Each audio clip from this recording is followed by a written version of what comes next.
Hello, thank you very much. It's a real pleasure to be here. I'm Anna. I'm the medical director of AstraZeneca. I'm not the boss at all, so I am very happy to be here. And first thing I want to do is to say a big thank you to all of you for being here at this hour in the day after many, many hours. A big thank you to the family of South Summit. For me, it's a big family, a great family, and the innovation is there. And so for me, it's great to be here. Second, to all the startups, to all the investors, to all the companies from the healthcare system and for other areas, because we are here to talk about transformation of something that is really, really important, transformation of the healthcare system. At the end of the day, all of us are people, all of us are or will be patients, and so for us, it's really, really important to be here and to discuss about the future, the innovation, and the things that we need to do together in order to create a better future for us and for our families. And so at AstraZeneca, we have been working in innovation for many years. We invest more than $9 billion in 2021 in R&D. We have one of the best pipelines in drugs in the industry, and we are very, very focused in developing drugs to change the life of people. However, we think that this is not enough. Times have evolved, and now we need to merge science, traditional research, with technology. And this is the right reason we are here, because the blend both is critical in order to look to the future with optimism and with the creativity that we need to do. So we are going to be very informal. We are going to have a non-traditional presentation. We are going to talk, and we are going to talk about we think is the things that we need to do as industry and the things that we are doing as a company in order to foster the innovation, the investigation, and the health of the patients. Because at the end of the day, all together need to create things to live longer, live better, and to be more happy. And this is our objectives as people, as a companies.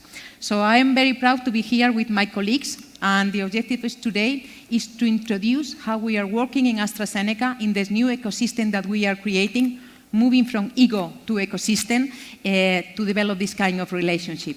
So I am going to ask to my colleagues to introduce themselves, and then we are going to start to talk about what we are doing in AstraZeneca to create this new ecosystem. So first, Ryan. So hello everyone. First of all, I apologize for my voice. This is not due to late nights in Madrid. This is enthusiastic conversations during the day. I'm Ryan Bate. I'm the Scientific Partnering Alliances Director at AstraZeneca, and I'm responsible for the Global A-Catalyst Network. Okay. Thanks, Ryan. And Anna. I'm Amar. I head products at Cure. We're an India-based organization that builds artificial intelligence solutions for transforming healthcare. Glad to be here. Hi. Thank you, my dear colleagues. My name is Tamir Tal. I'm the CEO of Cordio, an Israeli-based startup developing a monitoring solution using patient speech. Thank you. And so we are going to start with Ryan talking about how this new ecosystem we are creating and the role of AstraZeneca in this. Ryan, when you Thanks, want. Anna. Yeah, so ego to ecosystem. I guess when I first joined the industry, 2008, 2009, it was very much a space where I think we believed we had all the answers within our four walls. It was a slightly arrogant approach. There was very little in the way of open innovation concepts. And I think we were very far behind other industries in what we were trying to achieve. So in 2019, fast forward, we sat down and we tried to understand in really simple terms, what was it that we wanted to achieve? And what is it that people want from their healthcare? And ultimately, it comes down to the fact that they just want to live long, healthy, disability-free lives and then die fast and painlessly. You know, I think that's as simple as it can become. And so, under that lofty ambition, how can one position themselves to try to create a roadmap towards that goal? And we looked at other industries. So we looked to luxury brands and how they had evolved to become platforms for lifestyle. We looked at car manufacturers, how they became platforms for mobility, and toy manufacturers, platforms for play. The concepts evolve, platforms are created. And so what was healthcare's platform? Well, it's the patient experience pathway. It is all the way back from disease awareness, disease education, diagnostics, treatment, post-treatment, wellness, well-being. This was our platform. And you have to understand that no company can be an expert in all of these areas. So the only mechanism on which to create a more holistic experience was to partner. So A-Catalyst was born to become the external partnering platform for AstraZeneca, where we were able to bring together government, academia, NGOs, healthcare professionals, and really importantly, entrepreneurs. We're able to create an ecosystem where we have a platform that they can engage with us on, and also begin to further ambitions of trying to address the challenges that we have as a business that can close gaps for patient unmet need and begin to solve things through a co-creation process. Great.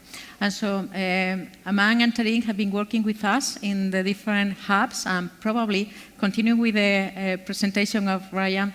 Aman, what's your role and how have you been involved in all this ACET new idea or new movement? Sure, Anna. So it's been interesting for us because we've been having conversations with different teams at AstraZeneca, and we've really grown. The relationship and the collaboration is now so mature that we are now simultaneously speaking to different hubs in different regions, different countries. It's phenomenal how the project has grown over the past 2 years. What started off as just as a proof of concept or as a pilot is now live in almost 18 countries. And as a small startup based out of India, you can't imagine reaching all those countries and telling them, or hospitals in those countries, that we are an AI company that's going to help detect lung cancer early. That's just not possible. So going with an ecosystem approach where you have partnerships like these, you have the innovation hubs, you have the international teams, you have all the networks that you introduce us to, and with a platform where our technology can be presented, deployed. It can also be used at an academic level to demonstrate how well we perform, because at the end, just pulling a leaf from your book, it's about patient care.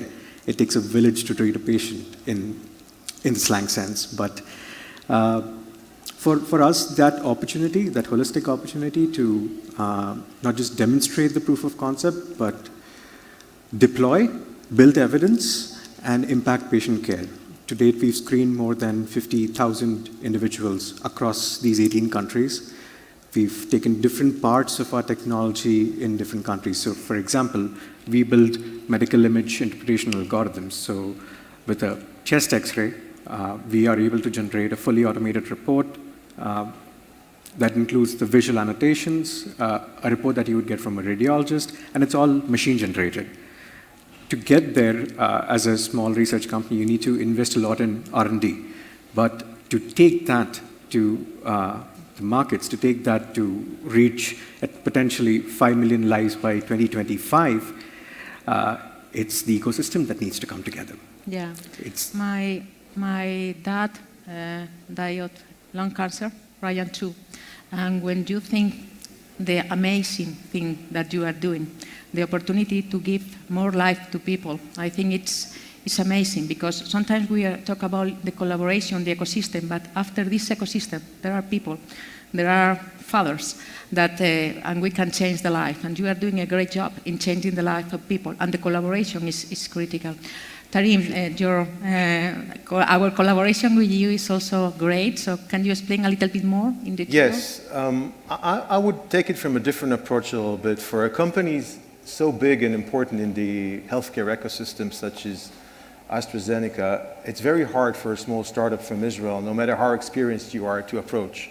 So for us, the ability to work with the accelerating hub was the platform. It was a big advantage because they direct us exactly to the right persons in AstraZeneca we should speak with, the right teams, where our product will be interesting.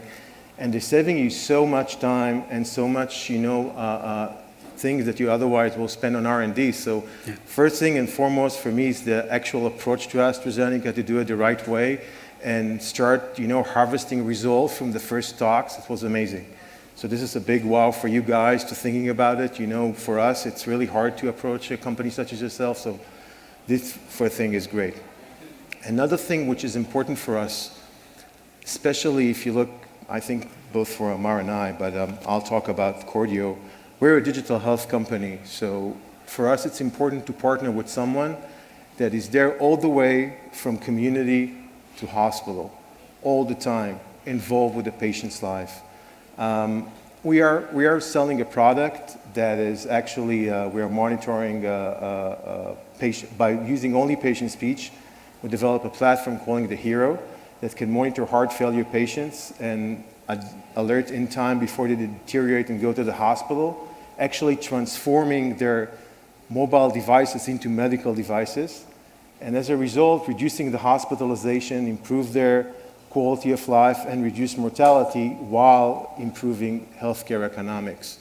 And I don't think there's a lot of companies in the world, other than pharma companies, such as AstraZeneca, that have the same involvement in patient life, from the drugs he takes every day to preserve his chronic condition and to deal with it, both symptoms and treatment, and all the way to the hospital where they treat, all this severe cases with harder drugs. So for us, it's a great experience to do that. Can you, he explained me a little bit before how Cordio was born. I am a physician. I worked at the hospital for many, many years. And when you see this kind of example, it's amazing. And so please give us ideas, because the ideas are not in the company always. The ideas are outside, and the ideas is there. In your companies, in your innovation, and so for me, your example is great. Thank you. So do you want, so how Cordio started. So Cordio started from a physician, a heart failure physician, a cardiologist. If you'll ask him, it's still my best speech. It's my third company that I'm managing, and it's the easiest one to sell. So heart failure cardiologist, when they know the patient and the patient keep calling them all the time because it's a chronic disease, they can hear in their voice when they're too congested, when the lungs is filled with water because the heart is not pumping as well as it should, and they can hear it in their voice. But when they hear it, it's already too late. So the physician that started this company said to himself, okay, if I can hear it, let's try to find some way that you can hear it through the phone, and maybe we can intervene faster, apply the diuretics, change the dosage, and eventually avert the hospitalization. I think that your country manager told today, heart failure is a pandemic. Those patients are miserable, to be honest. They don't have a solution, because the only solution is change your heart. You can live with this condition for 10 to 20 years. It's older people, obviously. And they don't have any control on their disease. They can go to the birthday of their grandkids, eat too much, and then they're starting to deteriorate. They don't feel it. But if the physician will know it in time, he can intervene, tell them double your dosage for a week, and this hospitalization will be averted. It's definitely improving their quality of life and giving them control and empowerment over their life. It's something that we keep forgetting. Patients want to be in control. They don't want to be sick. They know they have a condition. They want to control it.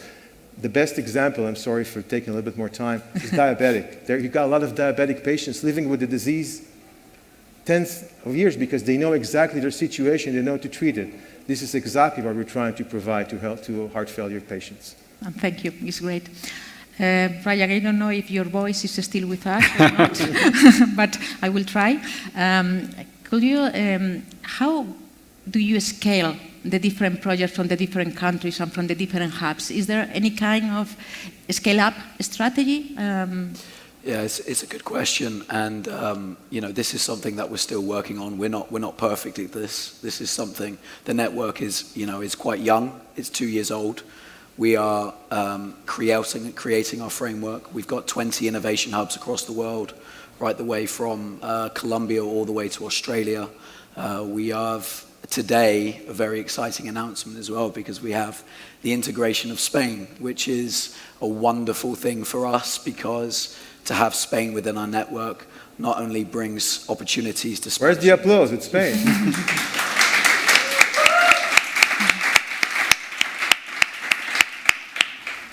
brings wonderful opportunities to Spanish innovators, but also will be able to solve more problems across the world through Spanish innovation.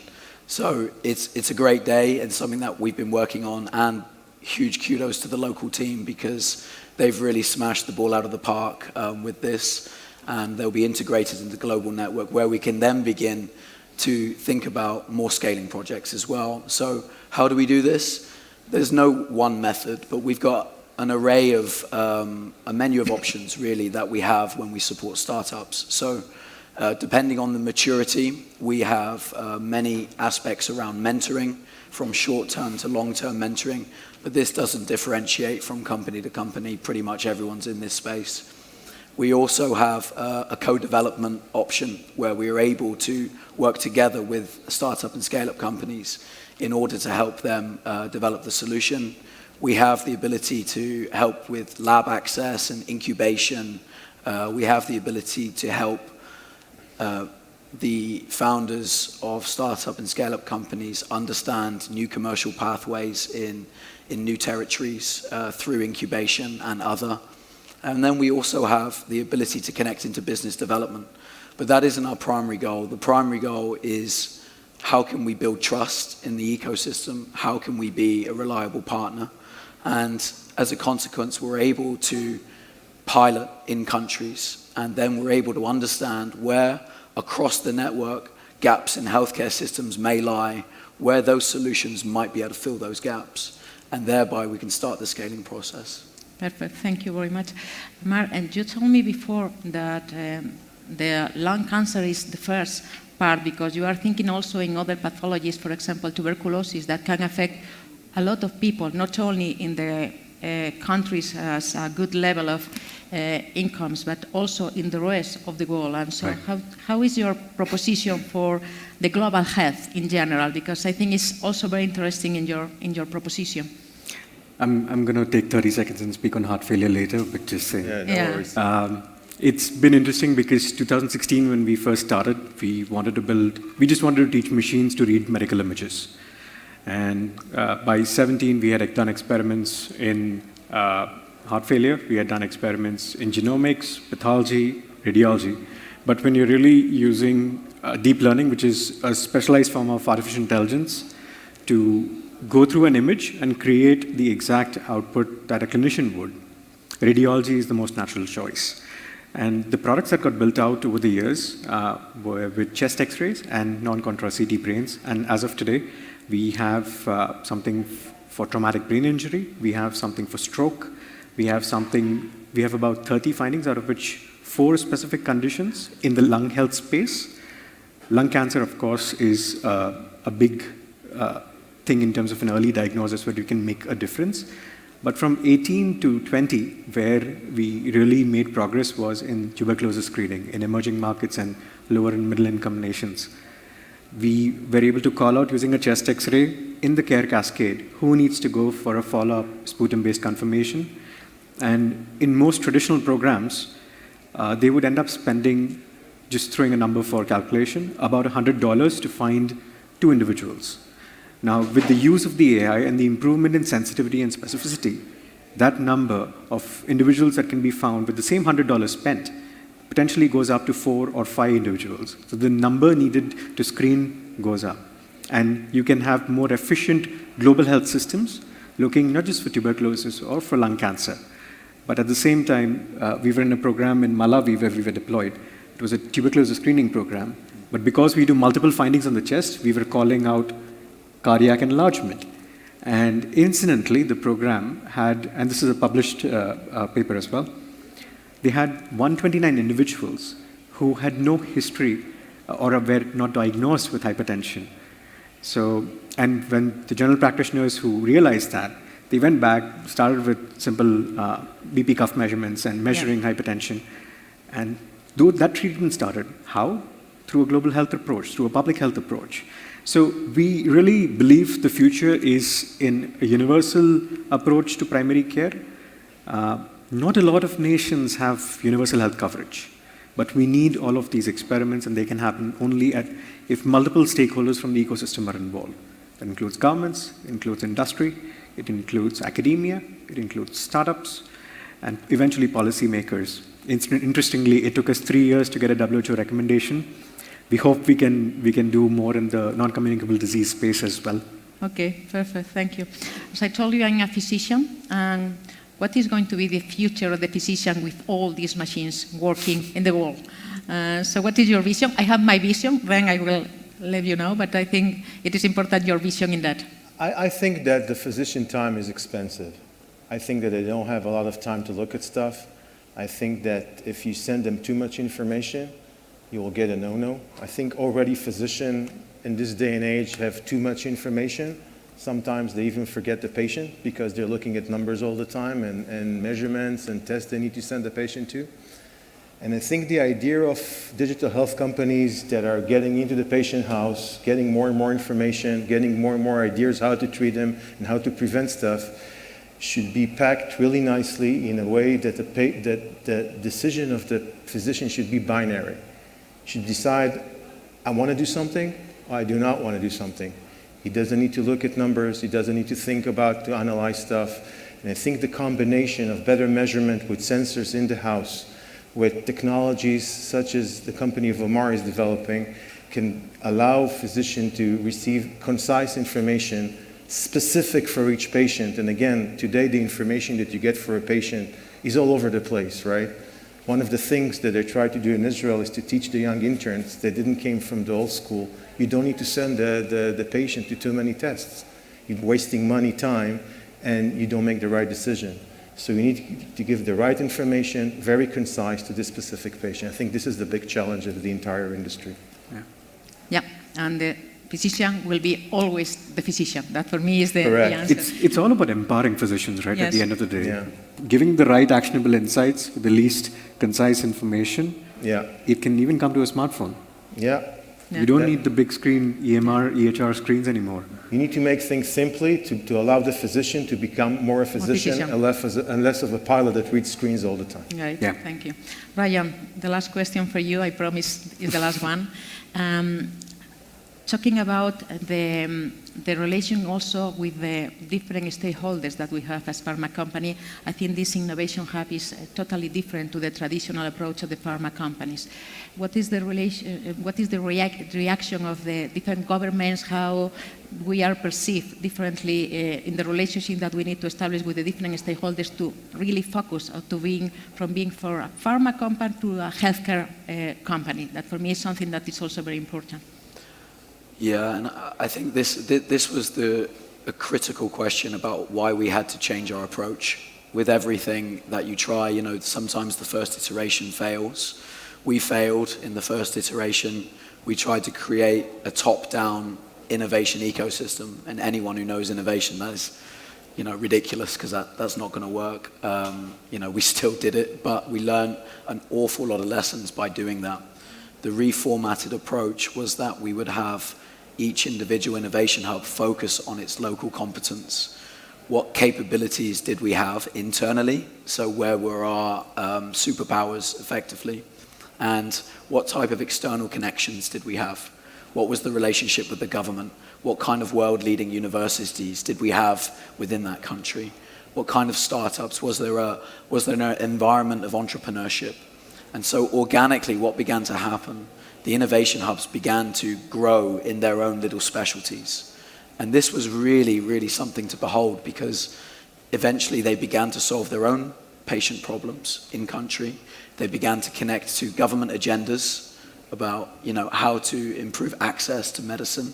Specifically in precision medicine in Latin America, we had an awful lot of success. And then also on entrepreneurship. So we have innovation hubs around the world that have really honed in on that particular angle. And so when the network then lifts up and comes together, we see this plethora of capabilities where best practice is shared and then capabilities are brought across the network.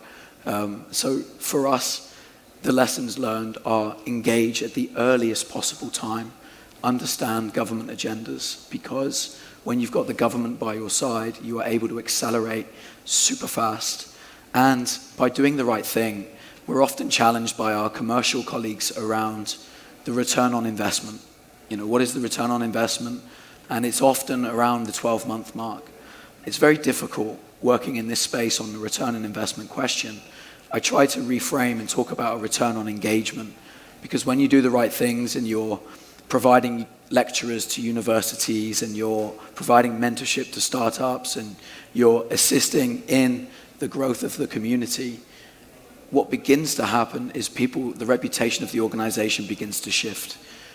Age-old things that have once been stuck on you begin to lift, and then doors begin to open to conversations that were once closed.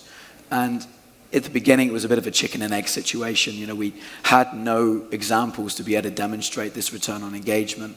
But now, after 2 years, we've got these examples, and we're able to demonstrate how, when you do the right things, value comes back to the business organically, and it becomes a win-win-win for everyone. Thank you, Brian. So we have only 2 minutes left. As you can see for my name and also for my accent, I'm from Spain. And so I think that we are very lucky, all the Spaniards here, because we have a country with a huge innovation, with a huge ideas. And so I am very proud. I challenge you to participate in our challenge in CKD, all the companies that were working here, because it's great. It's a great opportunity for the different companies, for the different startups. It's a great company for us. So we have 1 minute left. So I will give you 5 seconds to each of you to give a call of action to all of us. What is your call of action for this session, and what you would like to ask for?